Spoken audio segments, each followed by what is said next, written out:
AI, just like cybersecurity, is something that's going to be relevant to every part of society.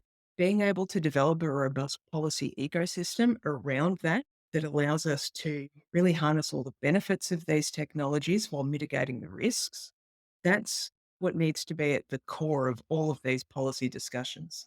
There are clear intersections with AI policy in almost every other area of policy as well, which makes it another really good analogy and almost sister issue to cybersecurity. This is KBcast. Are they completely As a cybersecure? primary target for ransomware campaigns, Is that's used to security and point testing and performance and scalability. risk and We compliance. can actually automate that. take that data and use it. Joining me today is Min Livanidis, Head of Digital Policy, Public Policy from Amazon Web Services, as known as AWS. And today we're discussing laying the foundation for a secure Australia. So Min, thanks for finally joining and welcome. Thank you for having me, Carissa. I'm happy to be here. So public policy. Now, when I saw you last, we talked about public policy. So maybe let's start there. Can you help our audience understand and maybe define what this means? Yeah, sure thing. Cybersecurity itself, public policy has quite a lot of definitions out there about what it is and isn't. But in its simplest form, public policy is about what governments choose to do or not to do and why and the consequences of those decisions. At its heart, it's government identifying a public issue or a problem and choosing a type of response to reach certain objectives or obtain a specific result. And I think what's really important here is that although the definition of public policy in the sense of what it is centers around government, there are multiple players or stakeholders involved. Firstly, there's capital G government. That's the executive at the federal level in Australia. That's obviously the Albanese government. There is also the parliament as the legislature. And then there's small g government in the forms of agencies and departments that comprise the public sector ecosystem. But then we also have external players. So media, like yourself, are key stakeholders for how these issues are communicated and really form a big part of how these public policy conversations play out. There are also non-governmental entities and civil society, as well as academia. And of course, industry has a voice. And that's the role I play with AWS. My role with AWS very much focuses on more technical aspects of public policy. So I take care of things like cybersecurity, critical infrastructure, artificial intelligence, privacy, etc. So you said before there are multiple definitions of public policy. Where do you think that stems from? Why do people have different views on public policy? That's very much an academic question, but ultimately, policy is a label for a series of activities. And if we take the cybersecurity strategy as a really good illustrative example of policy, through the data breaches that took place in the latter half of 2022, Minister O'Neill identified cybersecurity as a key issue. Government had already done that through the appointment Claire O'Neill as the cybersecurity minister as well as Minister for Home Affairs. But she announced very quickly after those incidents that we needed a new cybersecurity strategy for the country.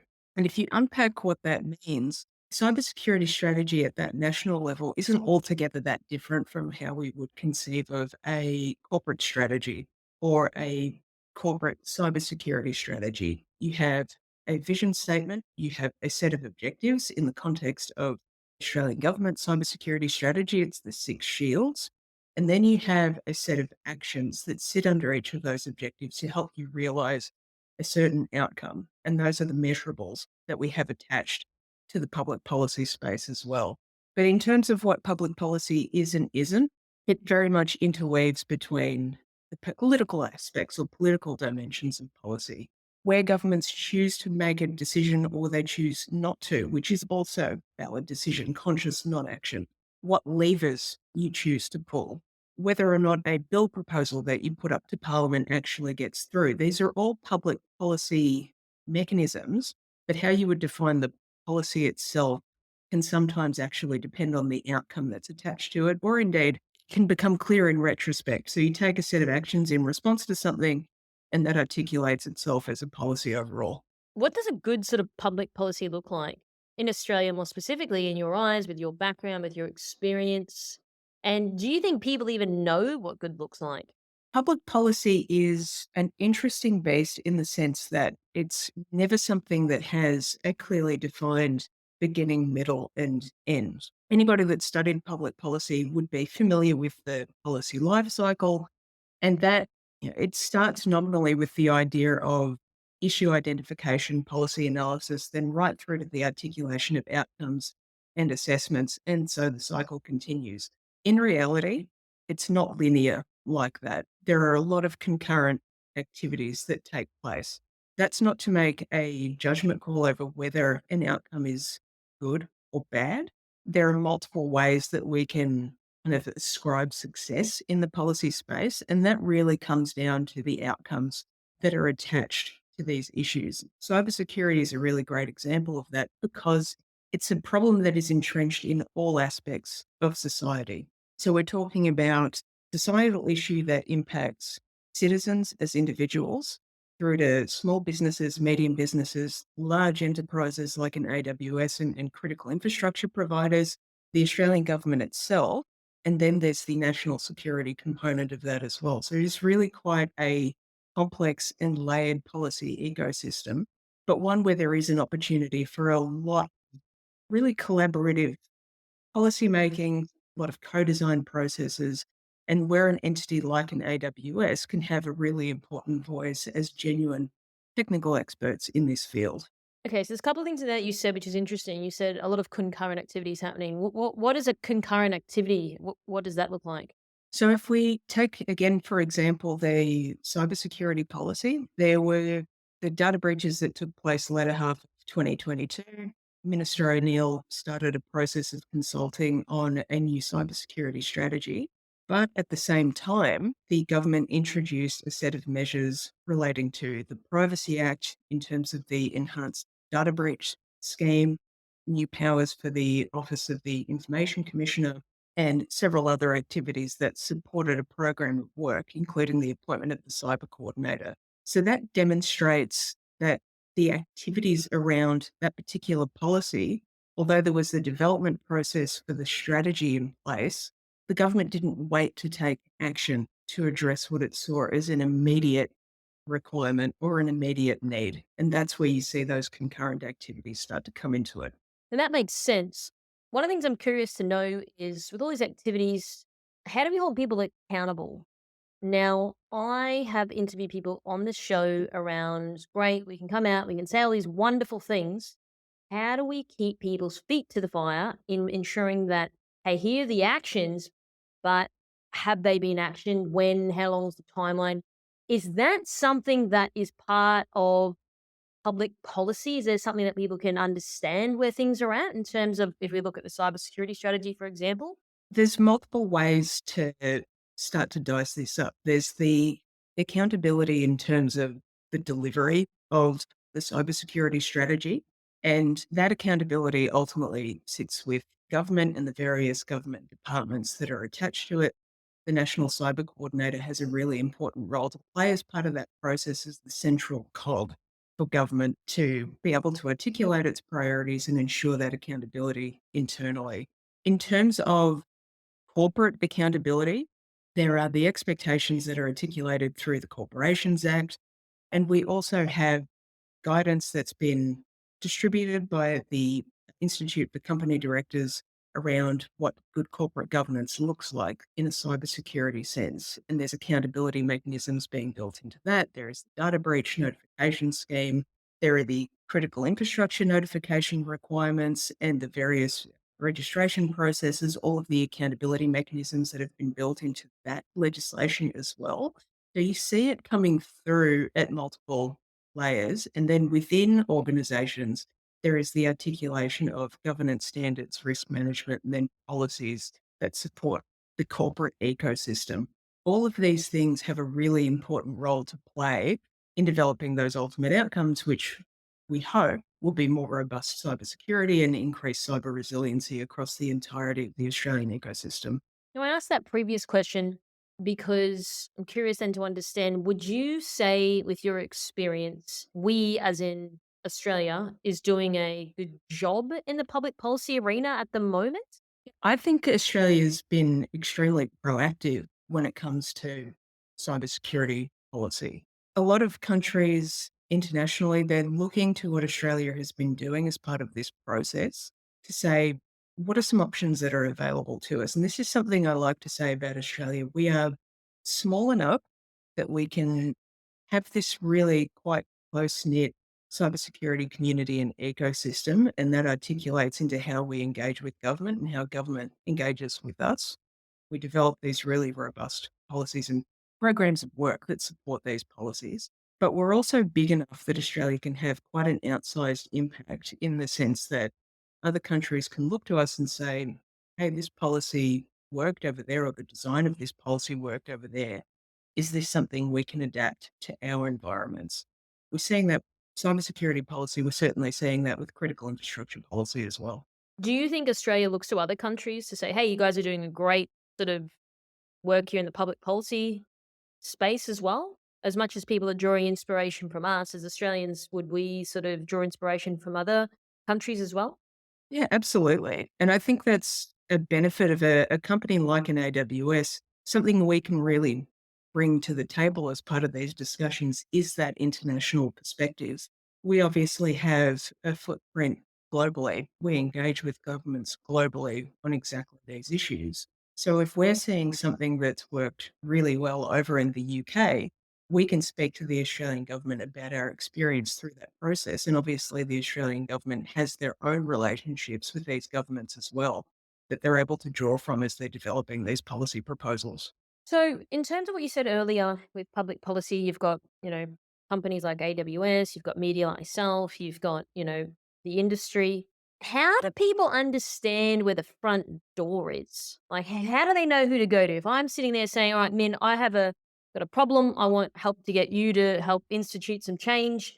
How do people go about that? And the reason why I ask that question is simply because I speak to a lot of people in this industry at the coalface, yes, in Australia, but globally as well. But if I focus here on Australia, people are saying, government's not doing this, or I wish we'd got this more for security startups, or what about this? And I don't really have an answer for that. So I'm hoping that you can help maybe navigate that for me and for people who are listening to this interview that, if someone's got something that they think is valuable, how do they go about it?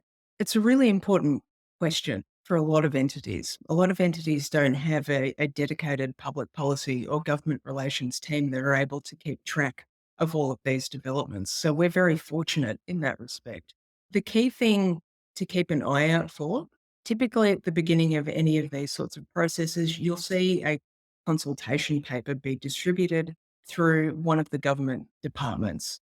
That consultation will be open for a certain period of time, will involve being able to provide a written submission, but it will also involve the opportunity to be involved with roundtables, being able to provide that sort of direct feedback to the members of the department that are doing that work in the background to develop these policy proposals and assess all of those inputs. If it's something that then requires a legislative amendment or a bill or a set of proposals, that will then probably be consulted again, which we've just seen with the legislative consultations that came out as part of the cyber strategy, provides all entities with another opportunity to provide their inputs as part of the process. Once a bill reaches Parliament, if it gets referred to a committee for an inquiry, again, there are opportunities to actively engage and provide feedback as part of the process. The important thing is to really stay plugged in and attuned to what's happening within your ecosystem. That may be achievable more readily through industry associations and memberships, or it may be achieved through institutions like ASA, the ACS, those sorts of entities that also keep track of these developments. And then there's a lot of great free resources out there as well. A lot of the legal houses, big legal houses, have great pages that keep track of these sorts of policy developments and try to articulate it in a way that's digestible for entities of all sizes as well. The important thing is find a resource, stay plugged in, It doesn't have to be extremely difficult or sophisticated. You just need to find what's out there. And do you think some of the public policy stuff, you said the word operative word digestible, do you think some of it is sort of a little bit convoluted for people to understand? I do think that there is a opportunity to simplify in this space, and particularly for a area like cybersecurity where we see simplification, these concepts being so central to success in this area.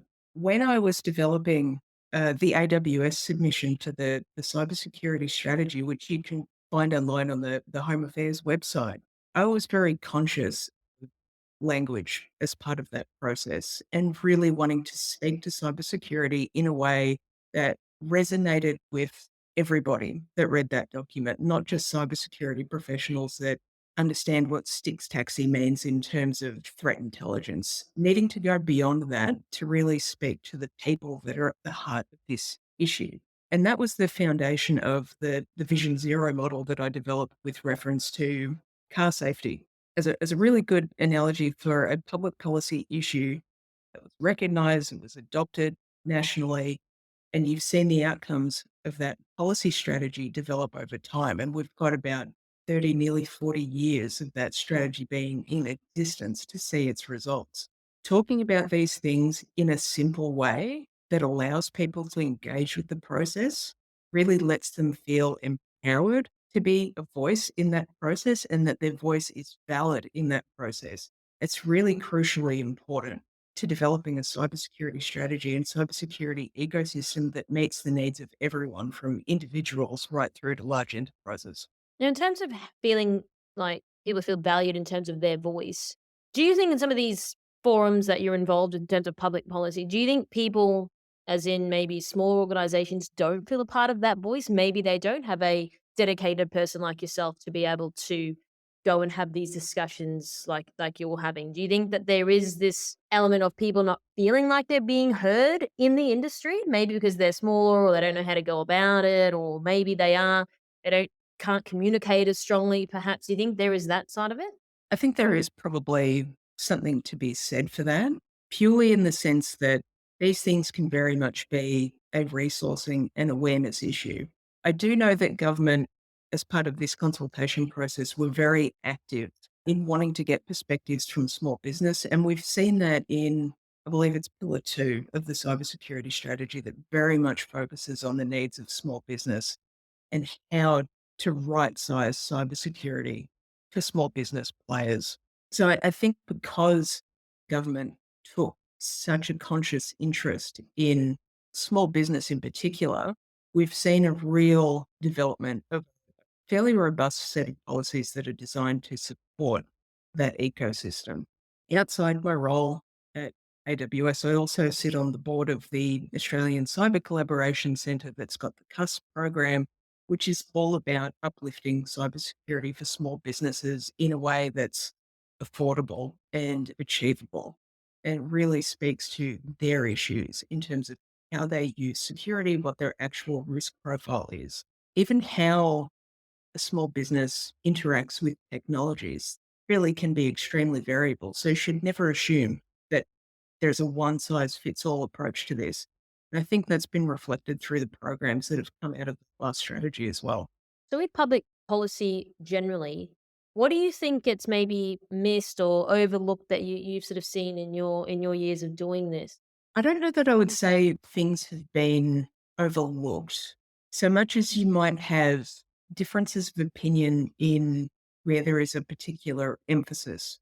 I know that after this strategy came out, there was always a bit of LinkedIn chatter about these things, but there was a bit of chatter about the absence of adequate support for startups, which is something else that's able to be addressed separately. But some people felt that that wasn't explicitly called out enough. Others wanted more explicit guidance or, compliance elements to be included as part of the program.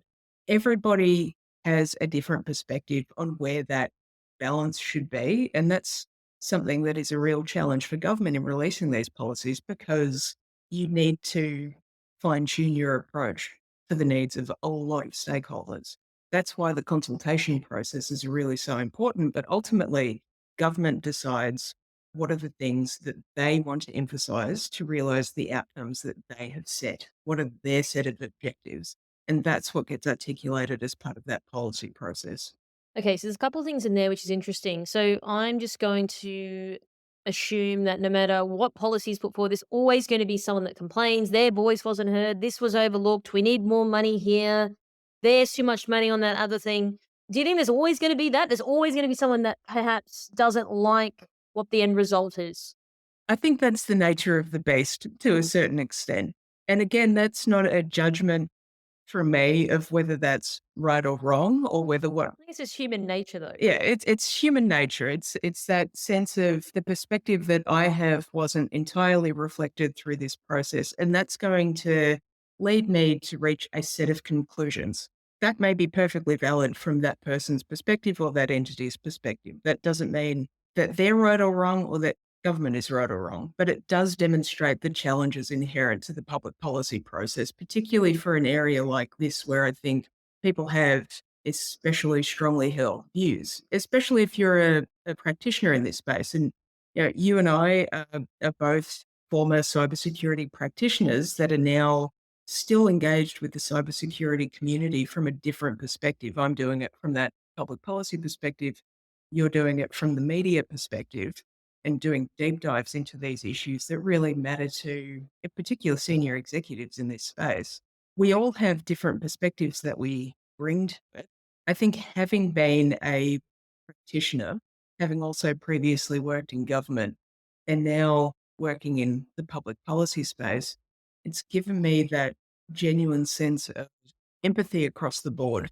Empathy for government in the sense that these are really complex issues that they need to be able to articulate in a way that is digestible across not just the cybersecurity practitioner space, but more broadly.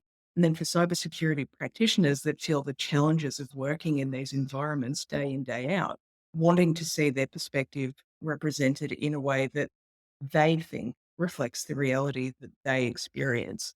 And these are all perfectly valid opinions and points of view. So it's a very fine needle to thread. And I don't think there is ever going to be a situation where you can definitively say you got it 100% right or wrong. It's always going to be more complex than that. And to be honest, that's why I enjoy it. It's not binary. So let's get to the consultation process. What does that look like? Just so people are not really, maybe perhaps people aren't aware. I don't think many people actually are aware of public policy min and how the mechanics, the complexity of it at all in this space. There are quite a number of things that happen in the background as part of any of these sorts of consultation processes.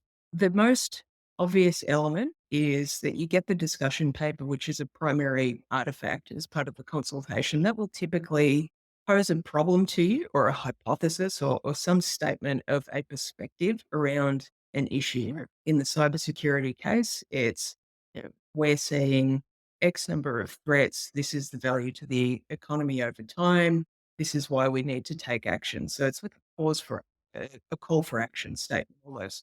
Then you typically get into an analysis of the issues and they'll attach a set of questions around that. What do you think of X? What do you think of Y? And then, you're invited to put in a submission as part of the process. So if you go to any departmental website, Home Affairs, Attorney General's Department, etc., they will typically have a consultation hub where you can see consultations they've done in the past or that are currently open. And then, unless you ask for it to remain private, they'll publish those responses. So, all of the responses that Home Affairs will have received as part of the cyber strategy consultation, they're now available online. You can go and read about what all the different entities and individuals who shared their views on that had to say. From there are typically a set of town halls or roundtables that take place, a lot of conversations, and these things happen over the course of months. It's not by any stretch a really quick process. And that's because you've got a lot of issues to work through. And through the consultation process, you may identify something that you hadn't necessarily thought of before, or somebody's brought a really interesting perspective that you want to explore more. And you start doing deep dives as part of that process. So there's a lot that goes into it and a lot of really deep thinking that happens along the way. And then from there, through that process, the department will take all of the inputs that they've received and start developing the actual primary deliverable, which is the strategy itself. And that's, I think, a really important thing to remember as well, that you've got the minister and their office, but then you've also got the department and the public servants that staff that department. And there is a clear sort of division of responsibilities in that sense. There's the department that does the primary work of holding the pen on these documents and actually producing the outcomes. The minister obviously works very closely, and the minister's office works very closely with the department, and the minister ultimately signs off on that as the accountable minister. But it's very much collaborative even within government itself. So you said before things take months, which I assumed it would. But how sort of hard is it from your understanding to institute changes to the public policy? So if I had an idea, I went through the process that you just explained, what would happen? Now I know it depends and there's all these things, there's deliberation, there's meetings and there's people, but do you think perhaps people, and when I mean people, like, whether they're practitioners or just everyday people, do you think that they think it's harder than what it is, so therefore they don't bother to try to have a seat at the table, have a voice? Do you think there's a bit of that in there because they think, "Oh, it's all too hard. Oh, I couldn't be bothered going through the process," because they think it just won't actually move the needle at all? Yeah, I think there's probably a bit of that.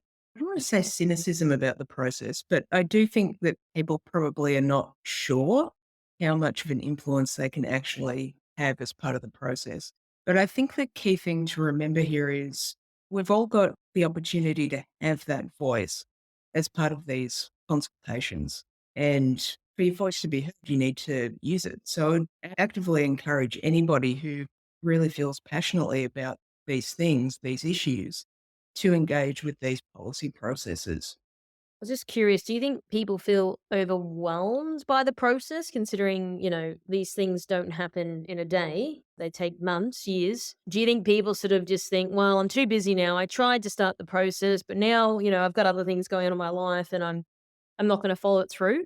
I think if you're a smaller entity who is very pressed for time, that the level of consistency needed to engage directly with these processes, yes, that probably can be really quite time consuming. The important thing I think with cybersecurity is that we are a community of practitioners. If I go through, even for your podcast, Chris, or I go through and look at the guests that you've had on, I know probably 50% of those people. That's that's a really cool thing. That's one of the strengths that we've got in Australia on this front. So as much as we say that cybersecurity is a team sport, so is public policy. We've all got the ability to obviously have that voice and have that level of influence, or try to have that level of influence. But I think the key thing as well is we are part of a community, and you can look to your peers and look to the people around you to say, this is my perspective on this. This is why this really matters. And there is a very good chance that the people or the entities that you are talking to who are within your ecosystem are going to also advocate on your behalf. And I see that pretty regularly as part of the conversations I have with other pockets of industry. Through the work that I do as part of the trusted information sharing network that's run by Home Affairs. I co-chair the data sector group. I sit on the resilience expert advisory group. I get to talk to a lot of different critical infrastructure entities through those positions, but I also get to talk to entities that you might not think about in terms of critical infrastructure resilience or cybersecurity and whatnot. I got to share the stage with the CEO of Food Bank last year, who brought this fabulous perspective to what resilience means for them and how cybersecurity impacts them. And then I was able to take that forward and say, actually, these are really important points that need to be reflected here. Can I get some more information from you so I can take that forward? Make yourself known as part of the ecosystem. Talk to people like me who you know are actively engaged in this space. You don't have to try to do it all alone. Yeah, those are great points. And I think that's what's really important about getting you on the show so you can dissect the process. I think people out there do think it's hard or it's impossible. You got to know someone, how does it work? So would it be a fair assumption to say, Min, that people do need a little bit be a bit more proactive, whether they come and approach you, they are being a bit more proactive and going direct? Do you think maybe people just they just didn't know? I think it's a bit of everything. Public policy, like any conversation, and ultimately it is a set of conversations that will ultimately result in decisions and actions.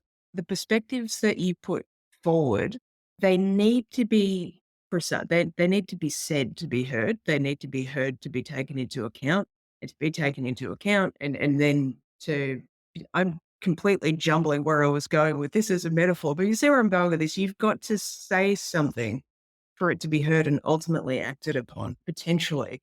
And take you can't take your perspective not being acted upon as a rejection. It doesn't mean that your perspective wasn't valid. It doesn't mean that it wasn't heard. It would have been considered as part of the process. And then through the balancing that needs to get done to ultimately make these decisions, decide on a set of desired objectives and measures, what you've said may well have contributed quite heavily into that decision. But from the alternate perspective, yeah, actually, we did consider that, and based on our assessment of these variables over here, we decided that that wouldn't work or it wouldn't have been the most effective mechanism. But it is something that will be considered as part of this process. So you should never take the absence of something as failure. It's still important to have it factored into that process. And if I can put it in another way for the intelligence professionals that are potentially listening to this podcast, you do the analysis of competing hypotheses, where you put forward a hypothesis and you have to try to prove it, and you also need to try to disprove it. That is the foundation of good intelligence analysis. It's also the good foundation of any analysis. You can't just go with what you think is right. You also need to challenge your own thinking. And that's another reason why these perspectives that we all provide to government as part of these processes are so important to provide that challenge the analysis of competing hypotheses. Do you think the word considered rattles people a little bit though? It's like, oh, well, we considered it, which is sort of like we didn't reject it. We kind of looked at it. Is that maybe that gets people on the back foot? It might, but I would just be speculating on that front. So then, in terms of, I want to institute some change. I hit you up. You are like, that's a great idea. How long does something sort of take to change? And I know that's a very broad question. I'm just curious to know. I know it doesn't take a day or a week, but how long does it like? Is it years? Is it centuries? Does it ever change? Because I've heard people saying like, oh, I've been campaigning this for like 30 years across other sort of sectors. But what is a real sort of number here? Well, if we again you take the cybersecurity strategy as the example, that's set out into 3 2-year horizon periods, and those horizons go out to 2030. So along the way, there will be a set of initiatives that are rolled out over that period of time, and then you start to look at the next sequence of events. For the actual changes to start happening, we're already seeing those things, making moves now, the implementation of certain types of activities, like the awareness programs and campaigns that have come out as a consequence of the strategy. We'll see various things happening through, I don't know the mechanism exactly yet, but probably cyber.gov.au, where increased advice will start to be released over the period. And we've seen that recently as well. The ACSC, in partnership with the Five Eyes Plus, released their guidance on the cybersecurity aspects of AI as one really good example. But you start to see these things roll out over time. I think because it happens incrementally, it gives the illusion of slowness. But that illusion, very much the duck floating along water and the legs are flapping away underneath. There is a lot of work that goes into these things that on their face value can seem really quite simple. But to get all of these mechanisms of government moving, to get industry partnerships moving, and to roll out these societal programs across small businesses, NGOs, for individuals, these things take time. But when you consider that they're being done on a national scale, it's also happening reasonably quickly. So we don't need to sit back and think that this is going to take a period of decades to achieve all of these things. It will all happen and materialize over the next 5 years in this particular space. So I'm going to switch gears now, and I did want to touch on AI, so maybe we can touch on that slightly now. But I am aware of AWS's collaboration with industry and government to build a strong foundation for AI and security. So maybe just at a high level, talk me through this, and then how does this sort of look? The AI policy or responsible AI policy is it's the issue of the moment. It is the tech policy issue. And we really saw the interest in that spike with the release of generally available generative AI. But the conversation about responsible AI has been happening for quite a number of years. So in that respect, when you're saying that these things can take some time, yes, they absolutely can. Often the it's like any change management program, really. There is the point in time where there is a recognized or broadly agreed point where you say, right, we need to focus on this, and this is why. For AI, it was generative AI. That was the catalyst for all of the action that has followed. This is a fascinating one because it is something that's clearly relevant to Australia domestically. And there are a lot of processes that have kicked off domestically to address responsible AI as a core tech policy issue. The government released their interim response to the safe and responsible AI consultation in January. And that's where they highlighted and broadly outlined the set of actions that they were going to take on that front. Following from that, Mr. Husic announced the expert advisory panel who is working with the Department of Industry and Science on a AI regulatory strategy. And they've also highlighted broadly how they're going to tackle that, which is a sort of industry vertical approach that recognizes that AI is higher or lower risk depending on context and depending on use case, and working through a set of mechanisms to best govern that. And through that as well, we also have the National AI Centre committed to delivering a voluntary standard for safe and responsible AI as well. And those are just the domestic elements of what's happening in this space. But there's no boundary to these sort of tech issues. So this also comes into the international domain where the Australian government is engaging very closely.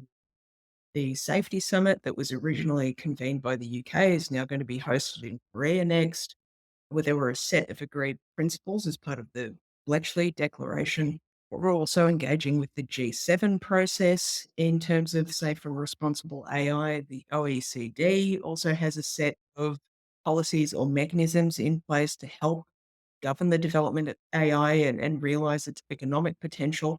So there's a lot of complexity at play here. And then we also have international standards that sit underneath all of these other mechanisms.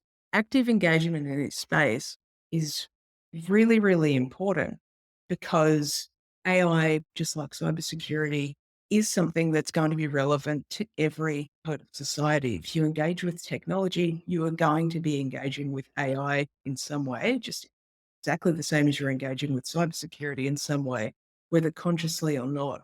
Being able to develop a robust policy ecosystem around that allows us to really harness all the benefits of these technologies while mitigating the risks. That's what needs to be at the core of all of these policy discussions. And that's the approach that the Albanese government, again, has been pursuing as part of this process. There are clear intersections with AI policy in almost every other area of policy as well, which makes it another really good analogy and almost sister issue to cybersecurity. So it's a good thing I find all of this stuff really interesting.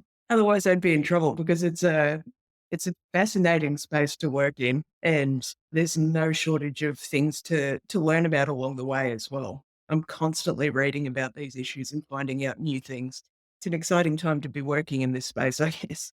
Yeah, and you are right, especially with the relatively new emergence of the Gen AI and everything that's happening, especially now the deep fakes. I was in an interview just before this one talking about that and elections. So there's, I'm not expecting like government to necessarily have an answer, but it is about getting industry perspective, and that takes a bit of time to do it, to do it properly. doing the right thing would be, it does take a bit of time to do it properly. So in light of everything now, where do you think we go from here now as an industry? What are your sort of thoughts for the rest of 2024? I think as industry, we've got an incredible opportunity this year to really be conscious in how we talk about cybersecurity, in how we talk about safe and responsible AI, being very deliberate and conscious that how we talk about these things absolutely impact broader societal perceptions of these issues. For cybersecurity in particular, and again, this is something I emphasize endlessly. And I know I heard Phil Rodriguez, one of my colleagues, when he was on your podcast, talk about these things really simply. I think that's an excellent example of how you need to speak about security policy, AI policy, all aspects of tech policy in a way that has genuine meaning to people.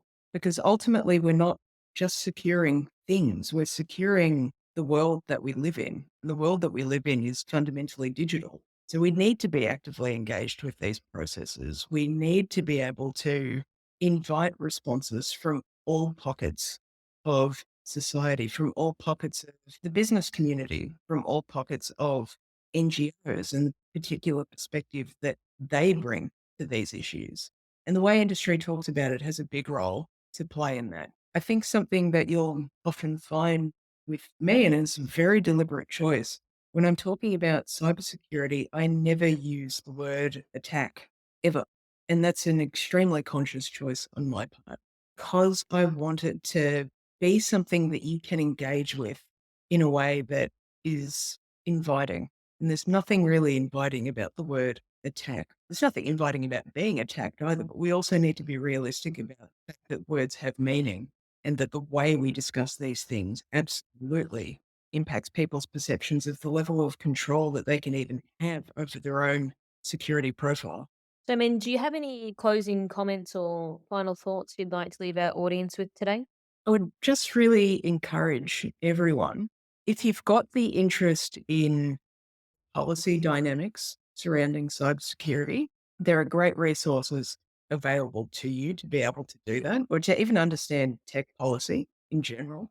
Yeah, the Tech Policy Design Center, run out of ANU, have developed really useful tools to help people navigate the policy process.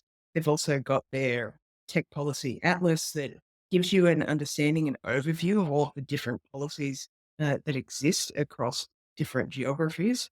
That's a great place to start. Stay plugged in, whether it's through industry associations, whether it's just through a simple newsletter with policy developments. So you're at least kept up to date with what's happening and are up to date with the tenor of conversations around these issues. And when you do see the opportunity to contribute, if there is a perspective that you've got that you want to share, absolutely encourage you to share it. And if you don't feel confident in sharing it directly, reach out to somebody within your ecosystem. It could be somebody like me in an AWS, it could be your account manager, one of your third party SaaS providers, anyone who you feel comfortable talking to about this process and getting that perspective across. I would absolutely encourage you to engage.